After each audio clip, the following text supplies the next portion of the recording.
오늘은 주님이 주신 특히 일터사역에 관한 메시지를 좀 나누려고 합니다. 저희가 성도는 무엇을 할 수 있는가 시리즈로 계속해서 메시지를 나누고 있는데요. 오늘 일터사역에 대한 이야기를 좀 해보려고 합니다.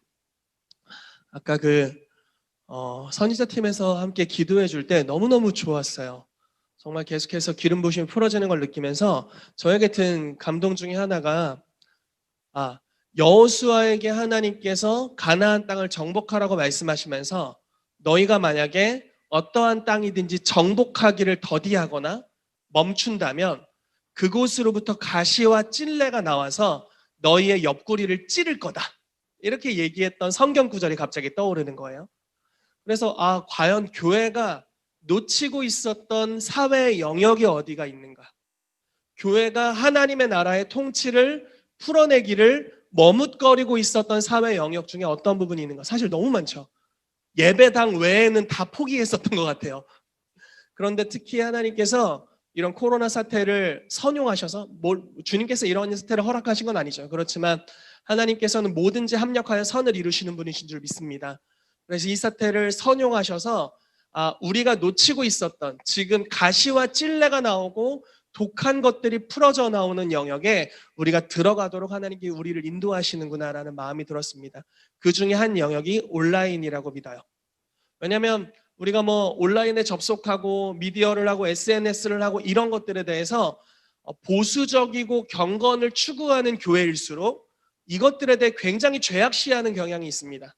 그래서 우리가 버려두게 되는 거죠. 유튜브 보지 마. 거기서 악이 튀어나와. 귀신 튀어나온다. 페이스북 하지 마라, 인스타 하지 마라, 그냥 이 세상 풍조를 쫓는 것이 된다. 이런 식으로 우리가 이야기를 하는 것들을 많이 봅니다. 그렇지만 우리가 그곳을 정복하지 않는다면 거기로부터 악한 것들이 나오게 되는 거죠. 악한 것이 거기로부터 발원하는 것이 아닙니다. 하나님의 나라의 통치를 그 영역에 흘려보내기를 교회가 거절했기 때문에 그 영역에서부터 악한 것들이 흘러나오게 되는 것이죠.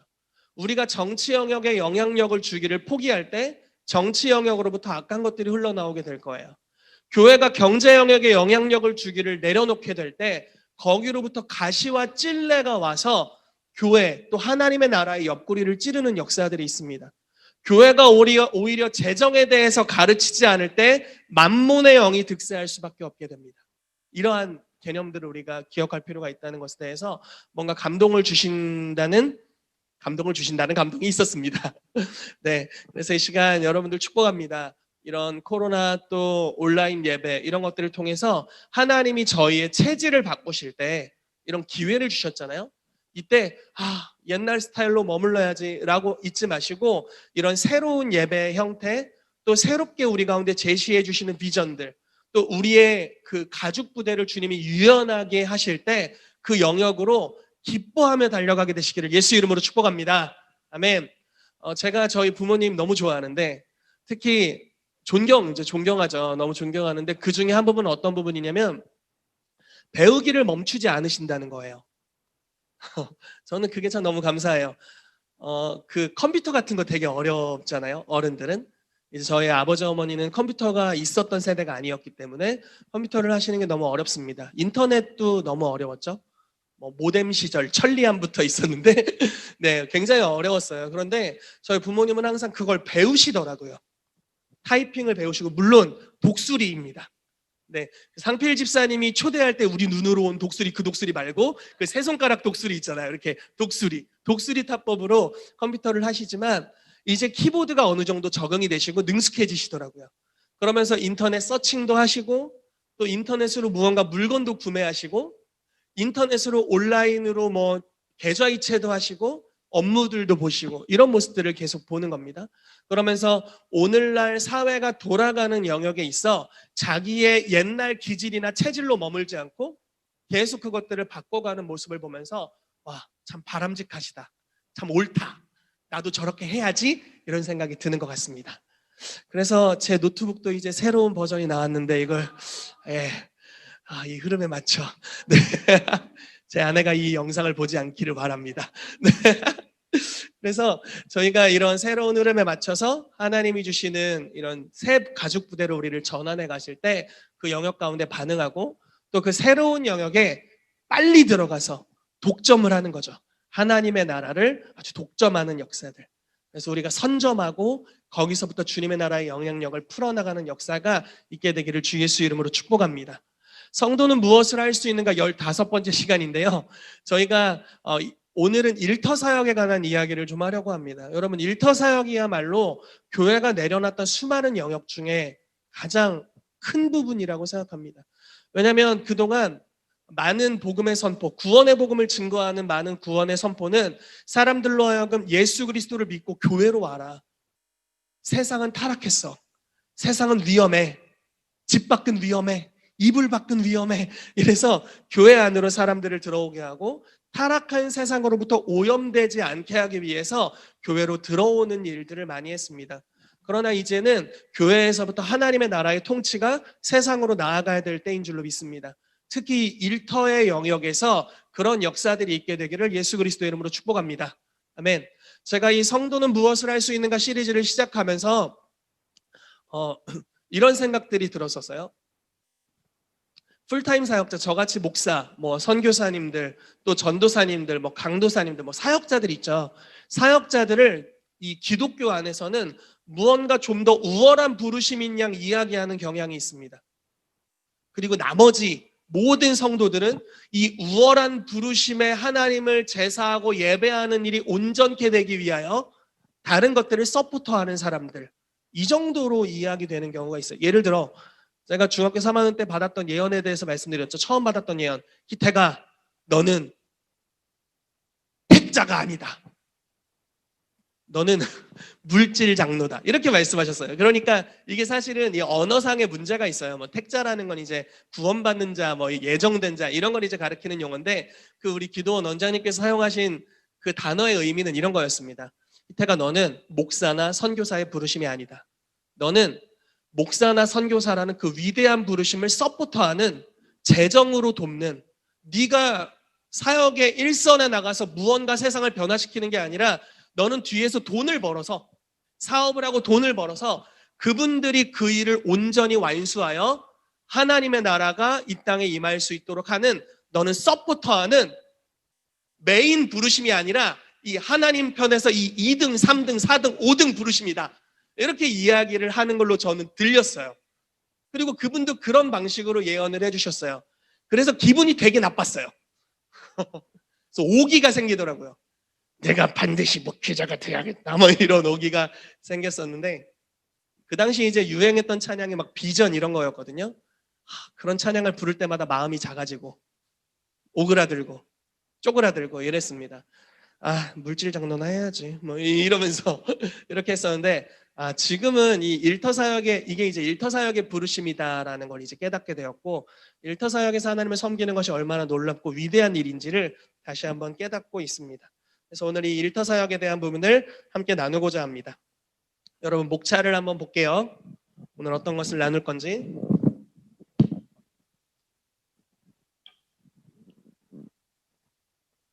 네, 목차를 보시면 오늘 이제 첫 번째로 일의 기원에 대해서 일을 하나님께서 만드셨죠. 일을 우리에게 주셨어요.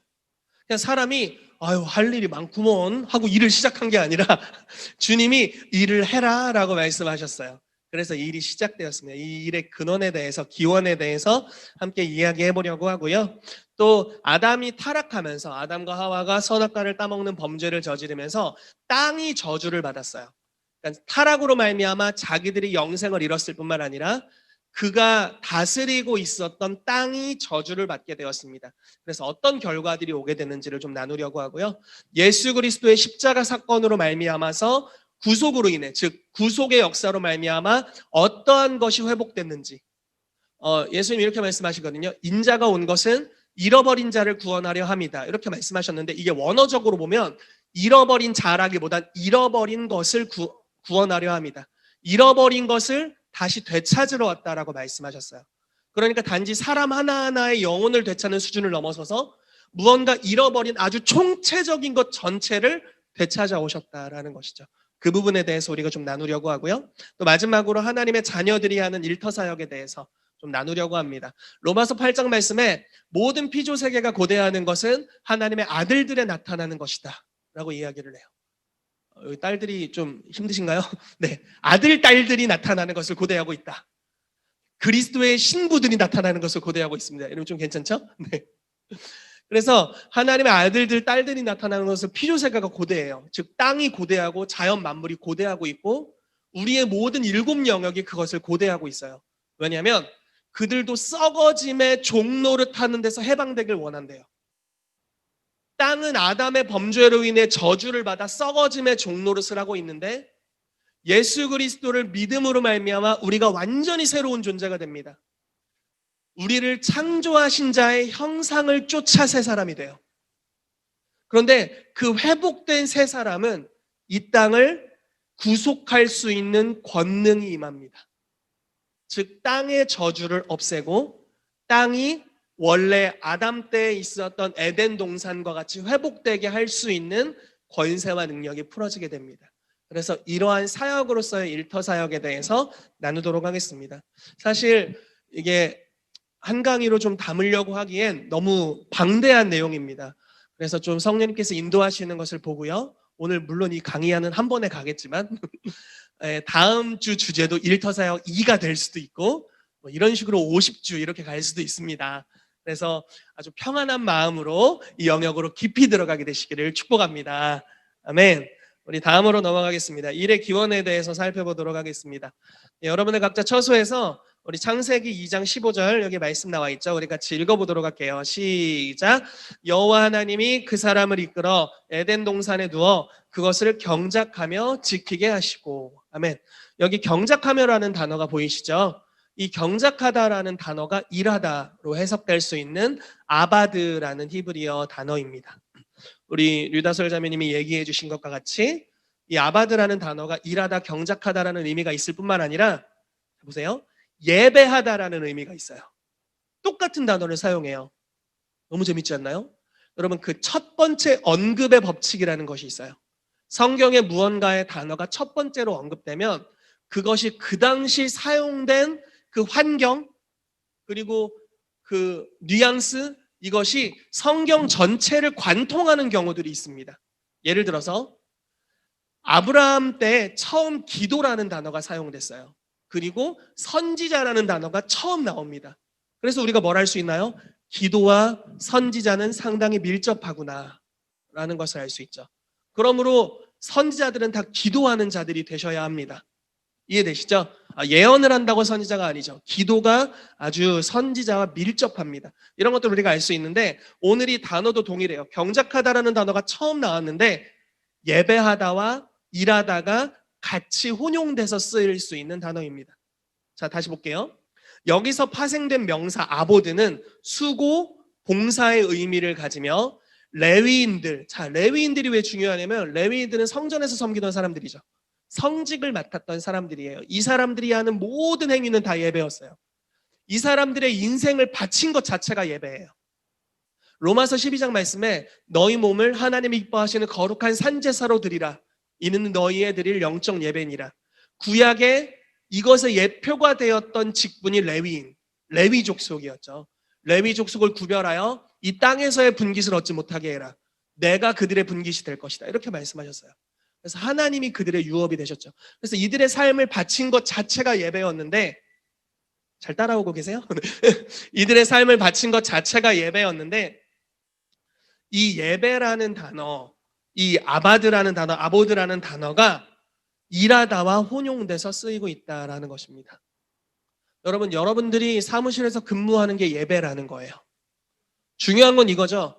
우리가 이 자리에 와서 찬양과 경배를 하는데 그냥 노래를 따라 부르고 있어요.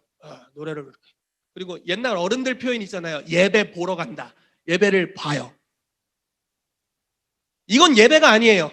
이해되세요? 이건 예배를 보는 건 예배를 그냥 구경하는 거죠. 예배 영상을 볼 뿐이에요. 예배라는 것은 적극적인 참여죠.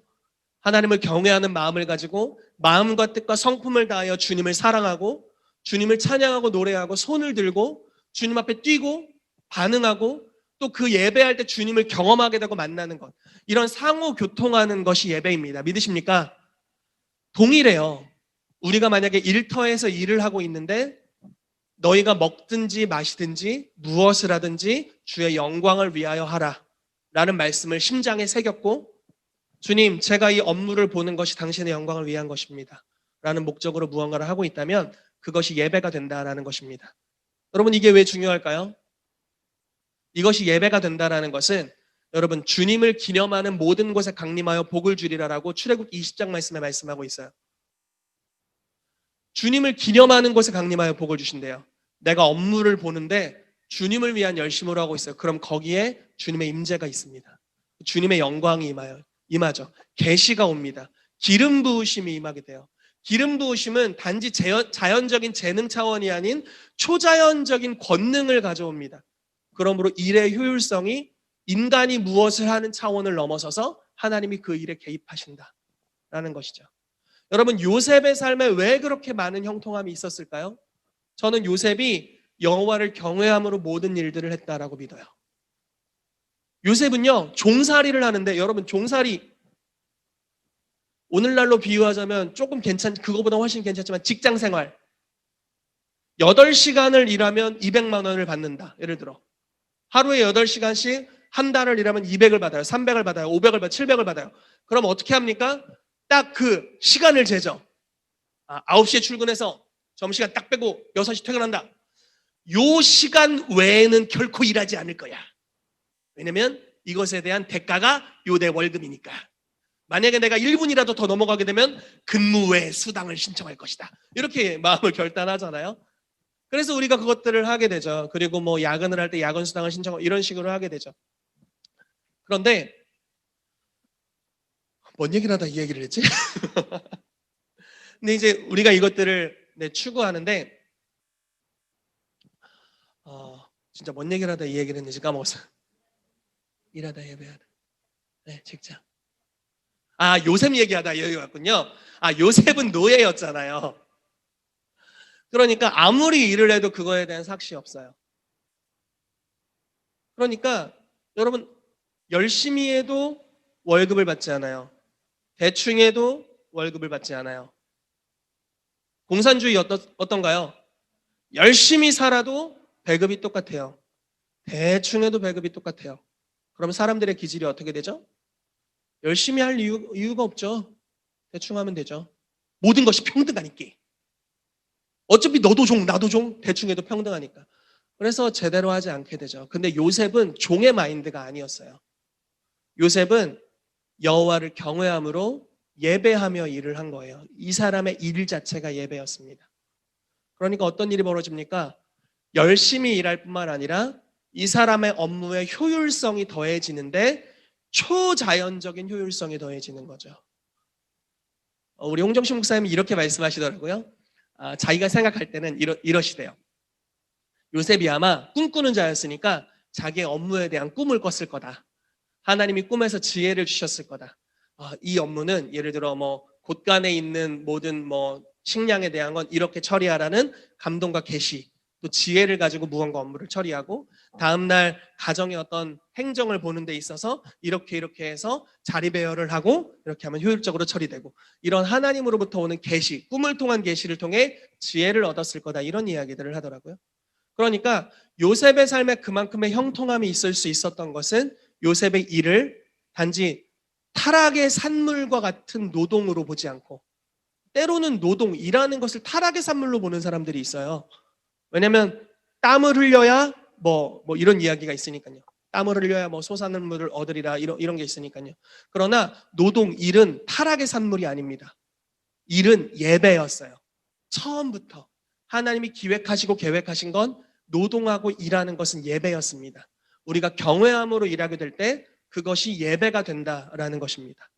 그리고 그것이 하나님이 흠양하시는 것이 되고 이 땅에 하나님의 나라를 풀어내는 주요한 도구가 된다라는 것입니다.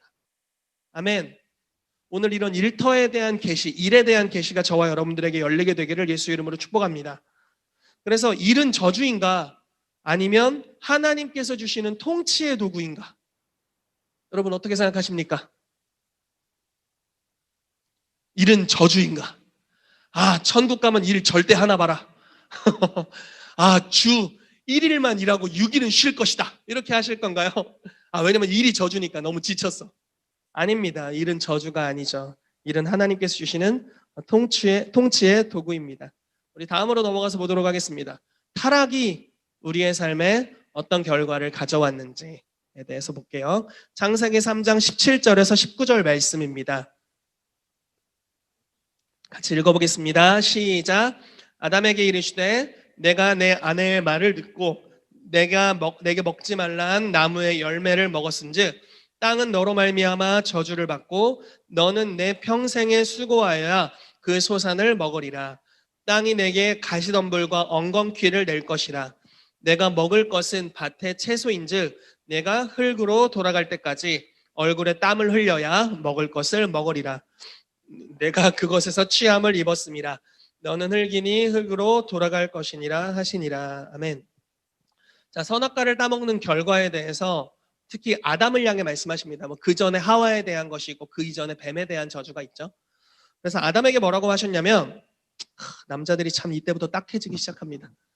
땅은 너로 말미암아 저주를 받을 거래요. 네, 경작한다는 건 땅을 개간하는 일이죠. 그런데 땅은 너로 말미암아 저주를 받을 것이다. 그건 단지 이 토지만을 이야기하는 것은 아니라 땅에서 일어나는 모든 일들을 일컫는 것이죠. 그리고 너는 평생에 수고하여야 그 소산을 먹으리라. 원래는 어땠죠? 경작하고 일하는 것은 하나님의 나라를 확장하기 위한 것이었고 먹는 것은 열매를 따 먹으면 되는 거였어요. 그러니까 하나님의 나라를 확장하기 위한 것으로서의 일이었어요. 그런데 이 순간부터 일해야만 생존할 수 있게 됐어요. 완전 달라지죠. 자, 그래서 땅이 내게 가시덤불과 엉겅퀴를 낼 것이라 라고 말씀하고 있죠. 네가 먹을 것은 밭의 채소로 갑자기 바뀝니다. 원래는 과일 이런 거였는데. 그리고 내가 흙으로 돌아갈 때까지 얼굴에 땀을 흘려야 먹을 것을 먹으리니. 안타깝습니다. 진짜 맛있는 거 먹어서 땀 뻘뻘 흘리면서 먹고 싶네요. 일해서 땀 흘려야 먹고 이런 거 아니고. 네, 여러분들 웃음소리가 들리지 않아서 참 난감한데 그렇습니다. 저 혼자라도 웃을게요. 네, 그래서 이제 아담의 범죄가 땅을 저주받게 하였다라는 것이고요. 평생에 수고해야 소산을 먹을 수 있게 됐다. 가시덤불과 엉겅퀴를 내게 되었다라는 것이죠. 원래는 어떤가요? 원래는 하나를 심었을 때 하나의 씨앗이 땅에 떨어져서 심기면 30배, 60배, 100배의 결실을 맺게 된 것이죠. 그런데 땅이 많은 부분 타락해서 어떤 땅은 가시덤불과 엉겅퀴가 있게 되고 어떤 땅은 돌짝들이 있게 되고 어떤 땅은 딱딱해서 열매 맺는 땅 자체가 적어졌죠. 그리고 그걸 개간해야만 열매 맺을 수 있는, 땀을 흘려야만 먹을 것을 먹을 수 있는 상태가 되었습니다. 그래서 우리의 일터에서의 일이 정말 안타깝죠. 생존을 위해 일해야 돼요. 돈을 벌어야 합니다. 그리고 하나님의 나라를 위해 일할 수 있는 시간이 많이 적어졌죠. 우크라이나에 1월에 다녀왔는데 진짜 그 코로나 터지기 직전에 다녀왔어요. 지금 생각해보면. 저희가 다녀온 다음에 일주일 뒤에 중국에서 이제 우한에서 코로나 사태가 일어났습니다. 그래서 저희가 검사도 안 받고 이랬었는데 아무튼 굉장히 위험하게 직전에 갔다 왔는데요. 우크라이나에서 이런 이야기를 하는 거예요. 우리가 재정을 창출해야 된다. 왜냐? 우리의 일하는 시간의 대부분이 하나님의 나라를 확장하기 위해서가 아니라 내 생존, 내 삶의 생필품을 위해서 그냥 더 좋은 삶을 영위하기 위해서 일하는 시간이 너무 많다. 하루에 24시간 중에 대부분의 시간을 세상에서 어떻게 살아가는지에 대한 염려로 일하게 된다. 그러나 만약에 우리가 재정을 창출하고 돈이 돈을 벌게 하는 시스템을 만들어내면 나의 대부분의 시간을 진정으로 하나님의 나라를 확장하는 데 사용할 수 있게 될 것이다. 이런 이야기들을 하는 거죠. 왜 이런 이야기가 나올까요? 이 말씀에 근거한 거죠.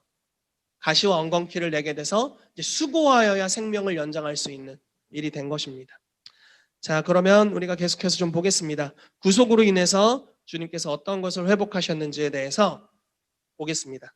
여러분 1번, 2번이 빨리 넘어가니까 설교가 빨리 끝날 것 같지만 3번이 제일 깁니다. 네.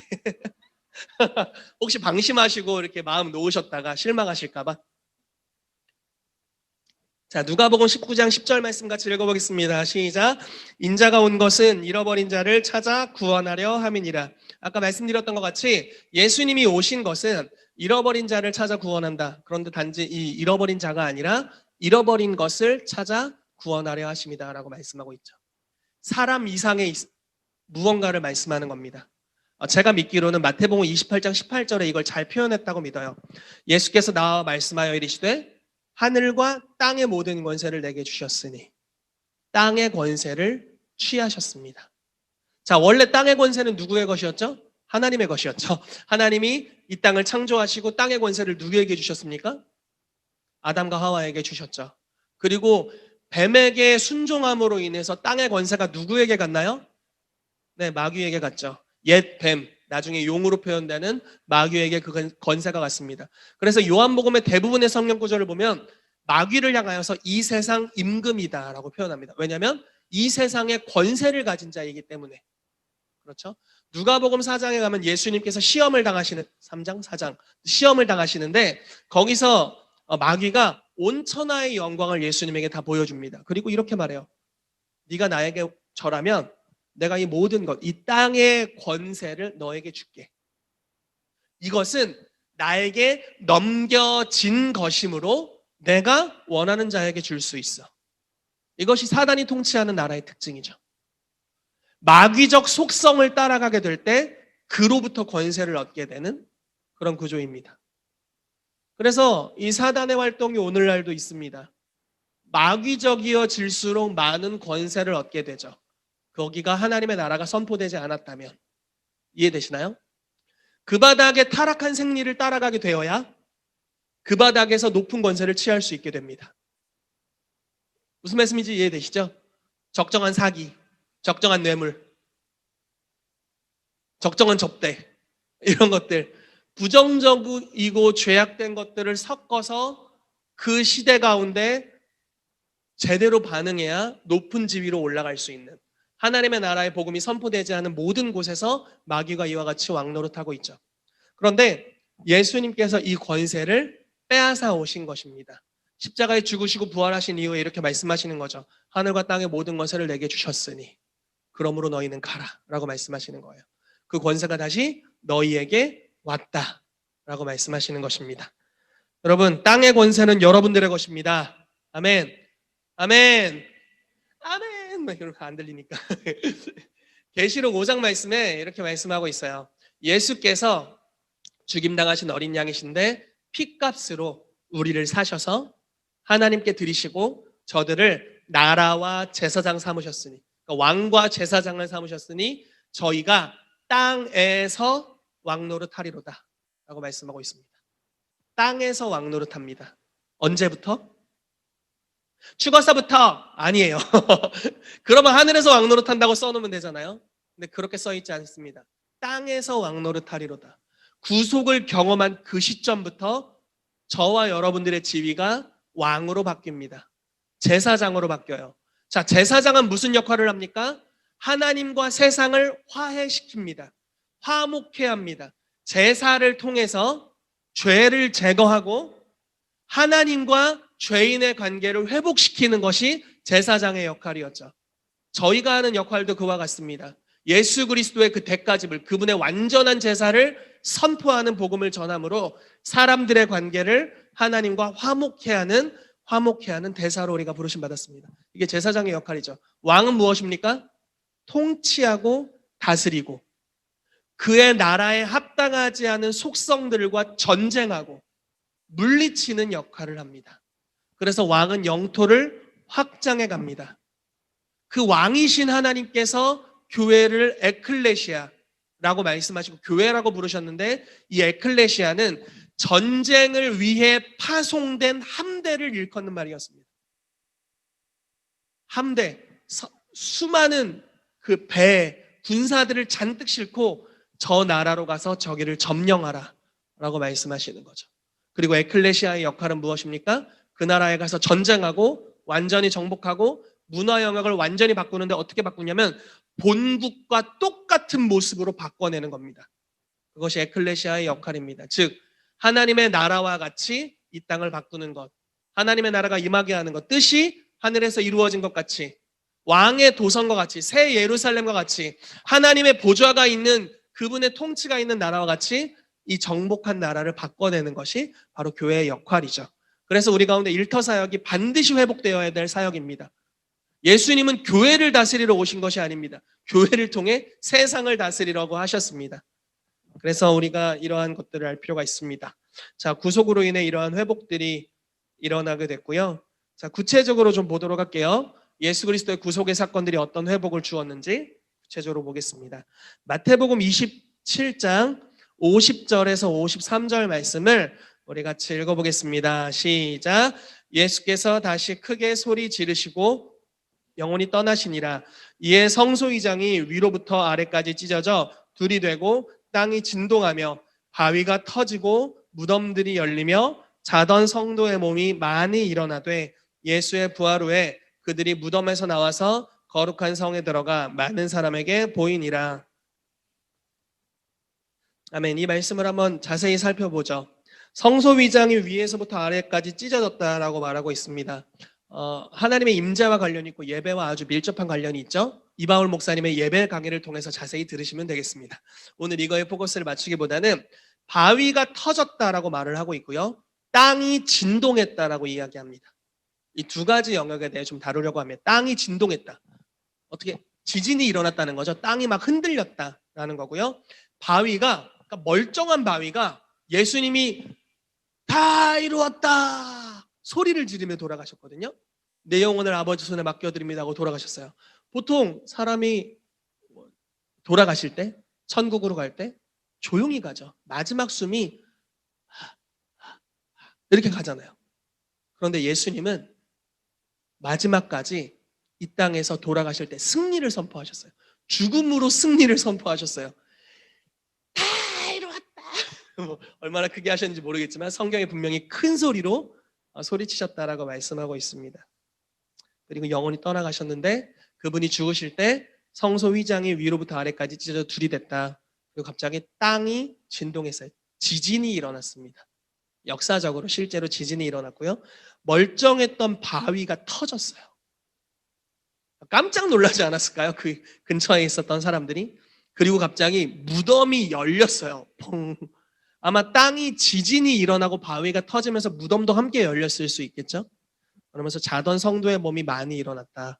아마 이 무덤이 열렸다라는 것은 예수 그리스도께서 사망 권세를 이기신 그 어떤 예언적인 표징으로서 실제로 죽은 자들이 살아나는 역사가 있었던 것 같습니다. 그래서 예수의 부활 후에 그들이 무덤에서 나와서 거룩한 성에 들어가 많은 사람에게 보였다라고 이야기하고 있습니다. 천국에 가면 이분들 인터뷰 좀 해보고 싶네요. 어땠는지, 그때 마음이 어땠는지, 어떤 방식으로 나왔는지 인터뷰를 해보고 싶습니다. 자, 다음으로 넘어가서요. 좀 구체적으로 볼게요. 땅이 흔들리다. 이 부분에 대해서 좀 더 다뤄보고자 합니다. 여기서 땅은 예루살렘 또는 이스라엘로 국한되지 않습니다. 여기서 땅은요, 그 아담에게 말씀하신 땅은 저주를 받고 이 땅은 에덴 동산을 이야기한 게 아니잖아요. 지구 전체를 이야기한 거잖아요. 동일하게 이 땅도 지구 전체를 이야기하고 있는 겁니다. 자, 모든 땅을 의미하고 있어요. 이 장면을 생각할 때 창세기에서 나온 아담에게 임한 저주, 땅은 저주를 받아를 생각할 수 있습니다. 땅이 흔들렸다는데 이 흔들리다라는 단어가 세이오라는 헬라어 단어입니다. 땅 속에서 진동하다, 떨리다, 흔들리다, 움직이다, 우주적인 동요를 일으키다라는 뜻이 있고요. 또 어떤 뜻이 있냐면 공포로 인한 감정적인 동요, 군중의 선동 혹은 흥분, 여기 제일 중요한 뜻이 나옵니다. 정부의 일에 대한 전복을 지칭한다. 정부를 전복시켜버리는 거예요. 땅을 통치하고 있었던 마귀의 정부를 전복시켜버렸다라는 예언적인 뜻이 여기 내포되어 있습니다. 그걸 뒷받침해주는 성경 구절이 골로새서 2장 15절에 나와 있죠. 통치자들과 권세들을 무력화하여 드러내어 구경거리로 삼으시고 십자가로 그들을 이기셨느니라. 예수님이 십자가에서 돌아가셨을 때 통치자들과 권세자들을 무력화시키셨다라고 말씀하고 있고요. 그들을 벌거벗기셨다라고 말씀합니다. 여러분, 그 왕이 전쟁에 나가서 승리하게 되잖아요. 그러면 적장의 수장이나 왕을 잡아옵니다. 벌거벗겨서 왕관 같은 거 이제 뺏어가지고 이제 왕이 쓰고 벌거 벗겨가지고 마차에 달아서 질질 끌고 와요. 그래서 구경거리로 삼습니다. 그러면서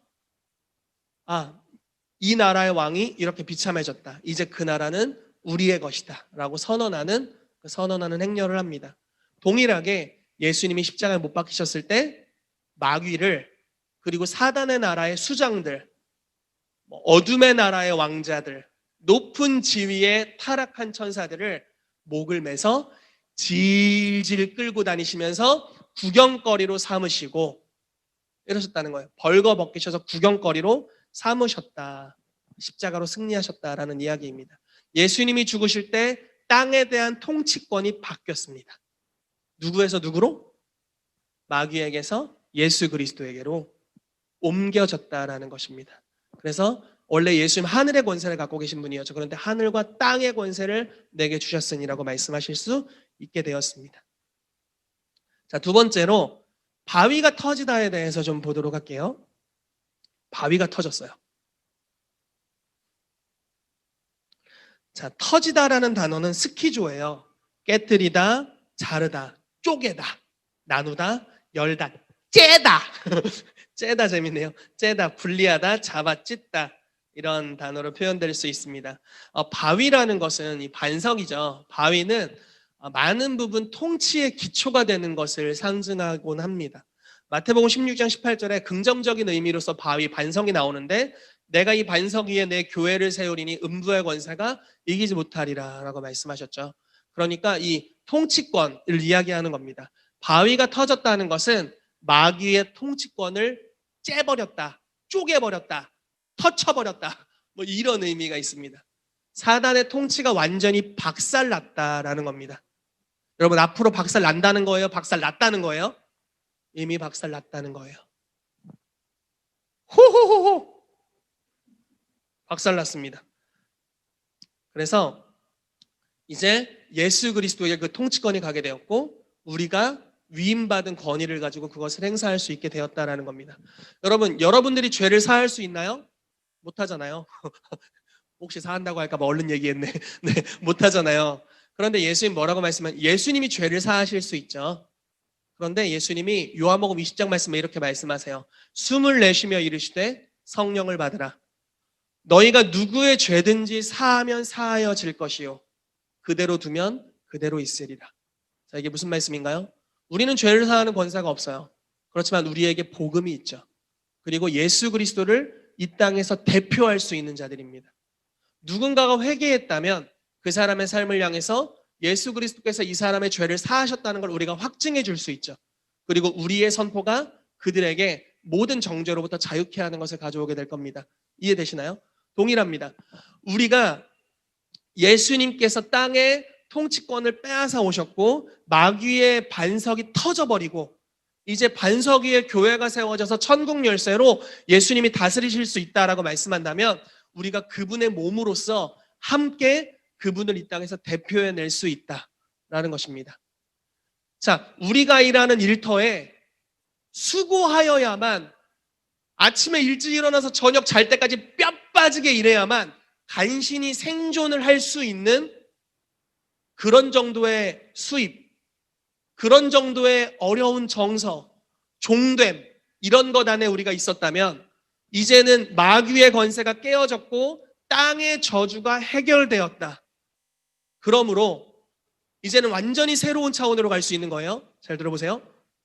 예수 그리스도께 주신 하늘과 땅의 모든 권세를 가지고 이 땅에서 하나님이 주시는 아이디어를 가지고 지혜를 가지고 일하기 시작할 때 그것의 효율은 우리가 일할 때 가시와 엉겅퀴를 내는 것이 아니라 30배, 60배, 100배의 결실을 내게 될 것이고, 우리가 일하는 것은 단지 먹고 살기 위해서 일하는 것이 아니라 우리의 업무와 우리의 일하는 것은 예배가 되어서 천국을 이 땅에 가져오는 실제적인 통치의 도구가 될 것이다 라고 말씀하시는 것입니다. 너무 흥분해서 핏대를 세웠습니다. 네, 세 번째로 같이 보길 원합니다. 가시관, 또 갈대에 대한 것을 보길 원하는데요. 마태복음 27장 27절에서 30절 말씀인데 우리 같이 읽어보도록 하겠습니다. 시작.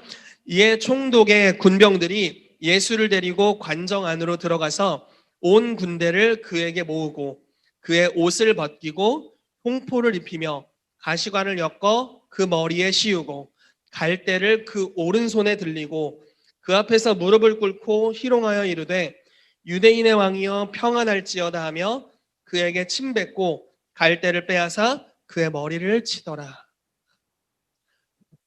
여러분, 예수님 그 패션 오브 더 크라이스트를 보면은 예수님께서 어떤 고난을 당하셨는지를 아주 자세히 묘사하고 있죠. 예수님께서 이 홍포를 입기 직전에 홍포를 입으셨잖아요. 왕의 상징이죠. 보라색 홍포를 입으신 그 홍포를 입기 직전에 엄청나게 채찍에 맞으셨어요. 근데 이제 채찍의 모양은 동물의 뼈 조각과 쇠 조각이 달려 있는 모양이었습니다. 그래서 채찍으로 때리면 그냥 이렇게 찰싹 아야 이런 게 아니죠. 채찍으로 때리면 채찍이 몸에 박힙니다. 그리고 채찍을 드러냈을 때 살점이 같이 뜯겨져 나오게 되는 거죠. 그런 방식으로 보통 우리가 그 바울이 40에 하나 감한매를 맞았다 이런 이야기를 하잖아요. 그 정도를 맞으신 거예요. 제가 정확한 수치는 모르지만 아마 39대 정도를 맞으셨을 겁니다. 그래서 앞 뒤가 완전히 그러니까 살점이 없는 상태죠. 다 뜯겨져서 거기다 홍포를 입힌 겁니다. 홍포를 입혔다, 벗겼다 했다는 이야기가 있어요. 그럼 어떻게 될까요?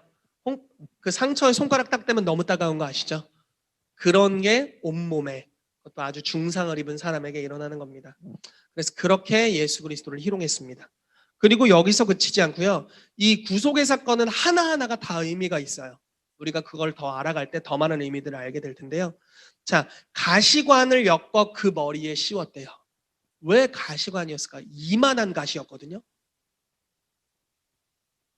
그걸 엮어서 머리에 씌웠어요. 가시, 가시, 가시. 어디서 들어본 적 있지 않습니까? 가시, 가시. 창세기에 가시가 언제 처음 나오더라? 가시. 가시는 저주의 상징입니다. 그것도 땅이 소산물을 내지 않는 것에 대한 노동에 대한 저주의 상징입니다. 예수님이 땅이 받은 저주를 대신 받으셨다라는 거죠. 그리고 예수님이 여러분 왕이 보통 이렇게 가지고 있는 걸 홀이라고 하거든요. 이게 좀 홀이라고 하기엔 좀 모양이 빠지는데 왕이 이렇게 사령관들이 막대기 같은 거 가지고 있는 거 아시죠? 왕이 홀이 있습니다. 금홀 같은 게 있어요. 이 끄트머리가 이렇게 굉장히 고급스럽게 되어 있는 막대기 있습니다. 왕이 통치할 때 쓰는. 로마의 군병들이 예수님을 희롱할 때 뭐라고 얘기하냐면 유대인의 왕이여 평안할지어다 이렇게 얘기했어요. 여러분 유대인의 왕이신 예수 그리스도가 만왕의 왕이시고 우리의 왕이십니다. 믿으시죠? 유대인의 왕이여 평안할지어다 하면서 손에 뭘 쥐어줬는지 아세요? 오른손에? 오른손 뭘 뜻합니까? 권능을 뜻하죠. 권위와 능력, 권세를 뜻합니다. 그 오른손에 왕의 홀을 준 게 아니라 갈대를 줬어요.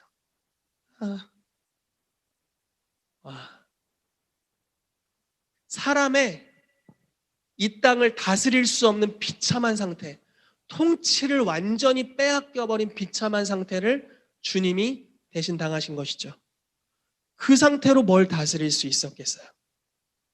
예수님 어떤 분이시죠?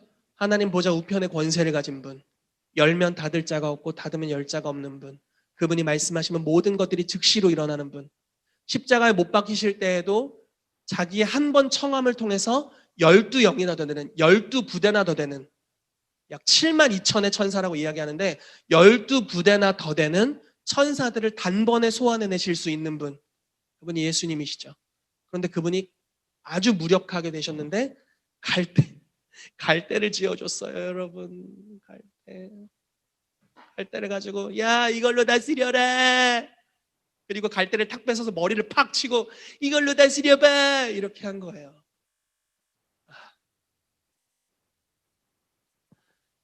사람이 통치하지 못하는 빼앗겼던 권세, 그리고 그걸로 말미암아 종이 된, 다스린다고 말하지만 허울밖에 없는 종됨의 상태, 그것을 예수님께서 십자가에서 대신 당하셨다라는 것입니다. 이것이 가시관과 갈대의 수많은 의미 중에 이제 일부라고 믿습니다.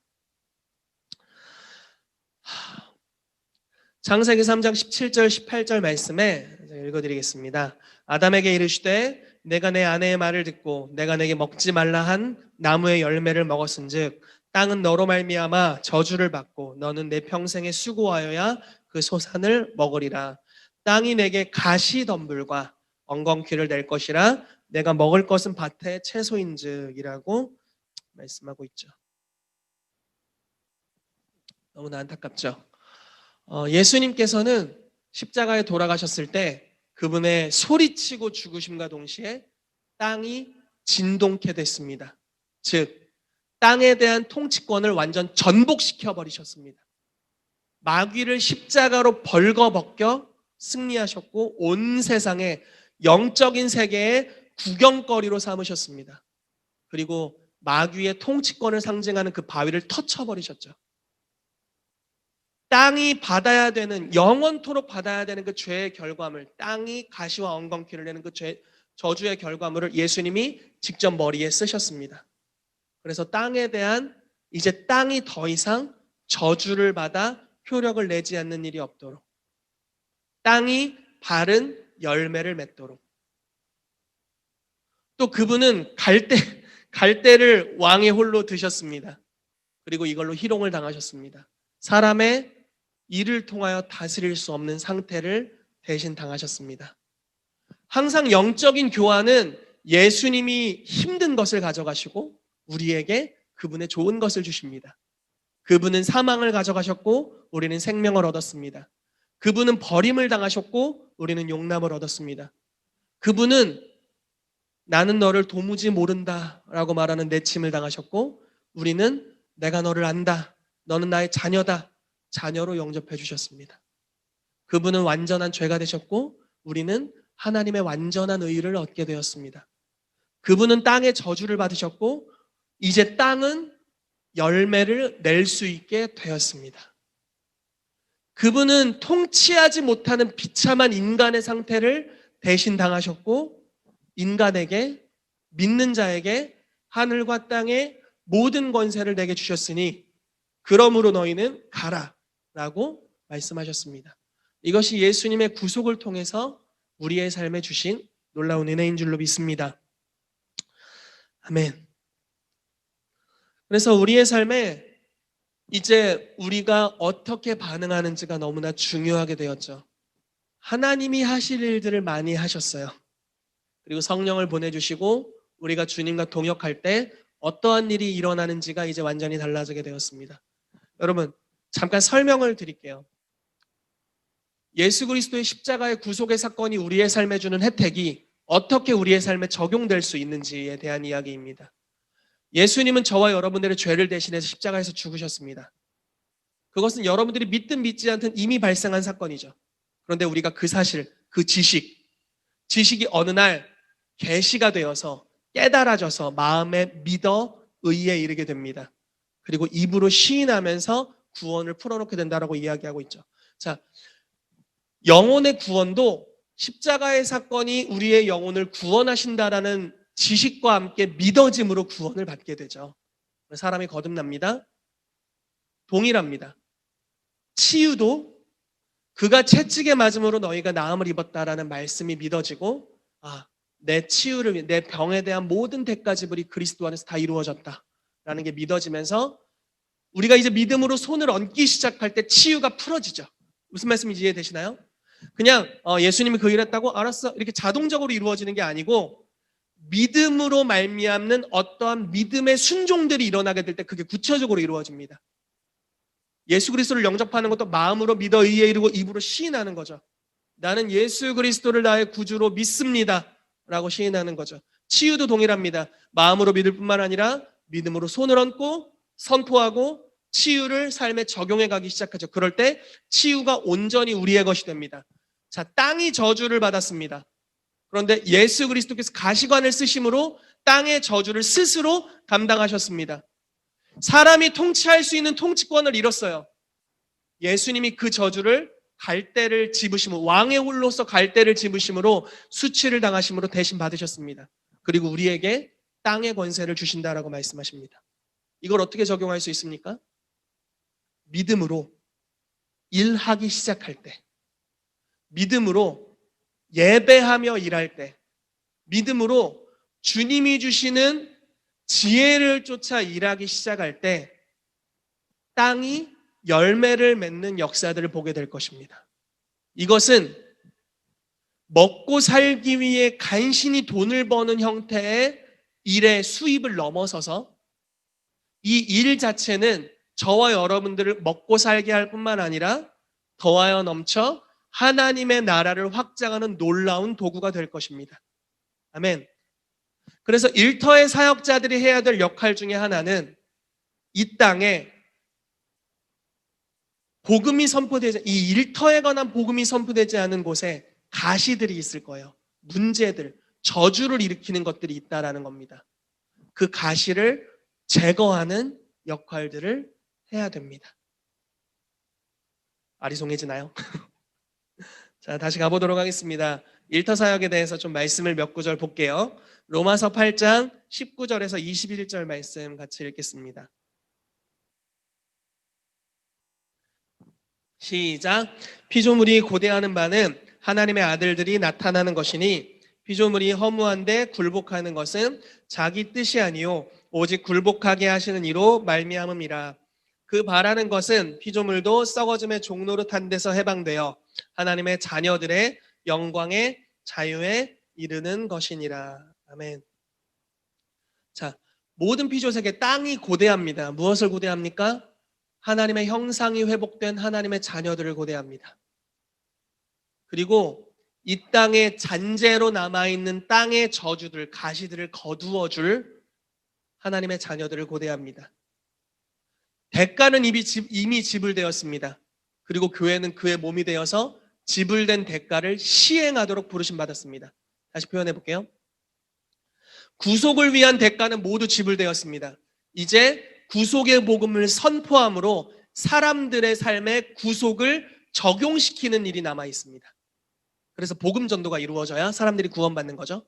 예수 그리스도께서 대가 지불하신 게 헛되이 돌아가지 않는 것이 교회의 전도에 달려 있다라는 것이죠. 이해되십니까? 동일합니다. 예수님께서 땅의 저주를 받으셨습니다. 그리고 이것이 헛되지 않기 위해서는 교회가 일어나서 일터로 나아가야 됩니다. 예배가 될 때 계시가 임할 겁니다. 새로운 아이디어들이 임할 겁니다. 새로운 플랫폼을 창조하게 될 겁니다. 재정을 창출하는 시스템을 만들어내게 될 겁니다. 그리고 그것이 단지 내 먹고 살기 위한 차원이 아니라 먼저 그 나라와 그 의를 구하라. 그리하면 이 모든 것, 이방인들이 구하는 무엇을 먹을까 마실까 입을까 이 모든 것을 너희에게 더하게 하시리라. 자, 이제 일하는 것은 먹고 사는 도구가 아닌 하나님의 통치를 이 땅에 풀어놓는 도구가 될 것이고 먹고 사는 것 이상의 수익이 우리의 삶에 오게 된다라고 이야기하는 것입니다. 말씀을 너무 본질적으로 장황하게 늘어났는데 자, 마지막으로 좀 말씀 몇 가지를 읽고 결론을 맺겠습니다. 우리 다음 페이지에 요한계시록 5장 10절 말씀 같이 읽어보겠습니다. 말씀 같이 읽어볼게요. 시작. 그들로 우리 하나님 앞에서 나라와 제사장들을 삼으셨으니 그들이 땅에서 왕노릇 하리로다. 아멘. 이 왕노릇이 저와 여러분들에게 남아있는 줄로 믿습니다. 요한계시록 21장 4절 말씀 읽어볼게요. 시작. 모든 눈물을 그 눈에서 닦아주시니 다시는 사망이 없고 애통하는 것이나 곡하는 것이나 아픈 것이 다시 있지 아니하리니 처음 것들이 다 지나갔음이러라. 아멘. 이게 천국의 특징이죠. 이것이 이 땅에 이루어져야 됩니다. 무엇을 통해서? 여러분들의 일을 통해서 이게 이루어지게 할 수 있습니다. 제가 많은 부분 간증을 나누었지만 오늘 이 이야기를 하고 같이 기도했으면 좋겠습니다. 이러한 간증이 저희 교회에서도 계속 일어났으면 좋겠어요. 우크라이나에 가서 그분을 직접 만났습니다. 그리고 간증을 들었습니다. 어떤 분이었냐면 이제 에이즈와 여러 가지 질병에 걸려서 2개월밖에 살지 못한다고 말했던 선고를 받았던 사람입니다. 의사가 당시에는 2개월밖에 살지 못합니다. 그리고 그 선고와 함께 감옥에서 출소했습니다. 마약 중독자였고 삶이 완전히 피폐하고 망가져 있었습니다. 친구가 다가와서 너가 회복될 수 있다. 소망을 가져라 라고 이야기를 해줬고 마약 재활센터로 들어가게 되었습니다. 그곳에서 재활을 한 6개월 정도 받고 있을 때 하나님이 그 사람의 삶에 감동을 주셨습니다. 너의 소명은, 너의 부르심은 마약 중독자들을 자유케 해서 사회로 내보내는 것이다 라는 감동을 주셨습니다. 자, 마약 중독자들의 삶에 이 마약 중독이라는 가시가 있죠. 이들은 한 번도 자기 손으로 일해본 적이 없습니다. 항상 훔치고 도둑질하고 빼앗았습니다. 그래서 이 가시를 제거할 시스템을 만들어냈습니다. 2년 코스였는데요. 2년 재활센터에 있으면서 주님으로부터 아이디어를 구했고 이제 이분의 아이디어는 이랬습니다. 재활센터에 들어오는 사람들과 함께 일을 시작하는 겁니다. 그래서 마약을 끊고 공동체 생활을 하면서 서로를 돌보면서 이제 일을 시작하는데 일을 이런 식으로 배웠습니다. 배관공이 필요하다는 소식을 들으면 저희 배관공 일을 할 수 있습니다. 이렇게 이야기를 해요. 그리고 영업을 따옵니다. 그런데 그 공동체에는 아무도 배관공 일을 할 수 있는 사람이 없습니다. 그래서 유튜브를 시청하며 배관공 일을 배웠습니다. 말도 안 되죠. 그래서 그 시청하면서 일을 다 배웠어요. 한 번도 일을 배워본 적 없는 사람들이죠. 맨날 평생 마약 중독이었으니까. 근데 일을 배웠어요. 드디어 가시가 제거되기 시작합니다.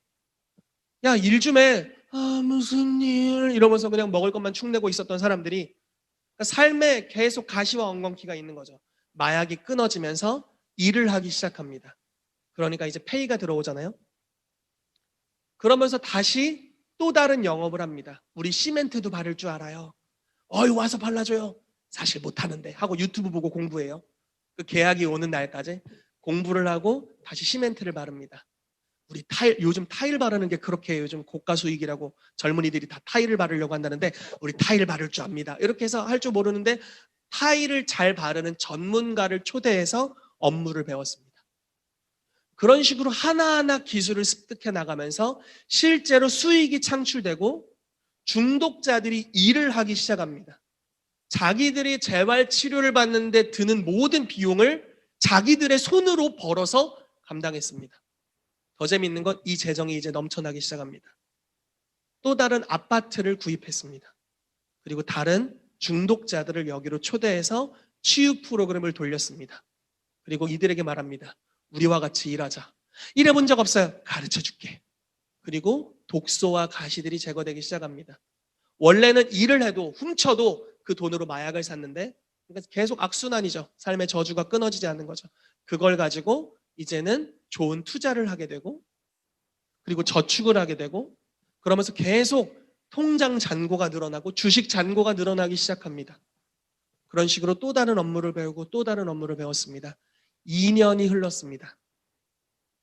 우크라이나에서 손꼽히는 큰 건축 회사가 됩니다. 그리고 제가 그때 갔을 때가 14년이 흘렀을 때였습니다. 우크라이나에서 가장 부자 중 한 명이 그 사람이었습니다. 그 회사의 모든 직원, 임원, 모든 사람들은 다 그 마약 중독 재활 센터 출신입니다. 그리고 모두가 다 부유해졌습니다. 그들은 이 부유해진 재정을 가지고 더 이상 먹을 것, 입을 것을 걱정하지 않습니다. 어떻게 하면 이 재정을 마약 중독자들을 위해 사용해서 저들을 더 구원해낼 것인가를 항상 고민하고 새로운 것들을 만들어내기 시작합니다. 그 도시의 많은 빌딩 중에 대부분의 빌딩이 그 건축회사의 영향을 받거나 그 건축회사가 지었습니다. 이러한 이야기를 들을 때 하나님으로부터 아이디어를 구해야 된다. 그리고 일터에 들어갈 수 있는 실제적인 계시를 우리가 받을 수 있다. 왜냐하면 일터 사역이라는 것은 목회자가 되지 못한 사람들의 서브의 부르심이 아니라 아주 2차, 1차가 아니라 아주 뒤에 있는 늦은 부르심이 아니라 하나님이 이 땅을 통치하기 위해 부르신 메인 부르심이고 일하는 것과 예배하는 것은 밀접한 관련이 있고 우리가 경외함으로 여호와의 영광을 위해서 먹든지 마시든지 무엇을 하든지 주의 영광을 위해 할 때 그 일 가운데 계시가 임하고 기름 부심이 임한다는 것입니다. 요셉의 업무에 효율이 있었고 그 당시에 완전 관례를 깨버리고 고디발의 집을 부욕케 하고 애굽을 강대하게 했던 것 같이 저와 여러분들이 예수 그리스도의 땅의 구속의 메시지를 받아들일 뿐만 아니라 이것을 믿는 믿음으로 새로운 차원으로 또 다른 일을 시작하게 될 때 이제 그것은 생산적인 일이 될 것이고 많은 재정과 생산물을 창조해내게 될 것이고 이 땅의 가시들을 제거하는 역사가 있게 될 줄로 믿습니다. 그래서 오늘 일터사역에 대한 것들을 정말 다 나누지는 못하지만 못 나눴으면 다음 주에 또 나누면 되겠죠. 네, 이런 시리즈로 계속해서 우리가 성도가 일터에서 어떤 영향력을 발할 수 있는지 어떤 계시를 받을 수 있는지를 계속해서 나누도록 하겠습니다. 여러분, 예수 그리스도의 구속은 사람을 구원하는 데 그치지 않습니다. 땅의 저주를 그분이 받으셨습니다. 그리고 땅의 통치권을 우리에게 주셨습니다. 우리가 믿음으로 일터에 나아가서 계시를 쫓아서 기름 부으심을 받고 일하기 시작할 때 이제 저희를 통해 세상의 가시가 제거되는 역사가 일어나게 될 줄로 믿습니다. 뿐만 아니라 여러분들의 일이 여러분들의 생존의 도구가 아닌 여러분들의 일이 여러분들이 먹고 사는 것을 넘쳐나게 되어서 하나님의 나라를 이 땅에 풀어놓는 강력한 도구가 될 것을 예수 이름으로 축복합니다. 같이 기도하도록 하겠습니다.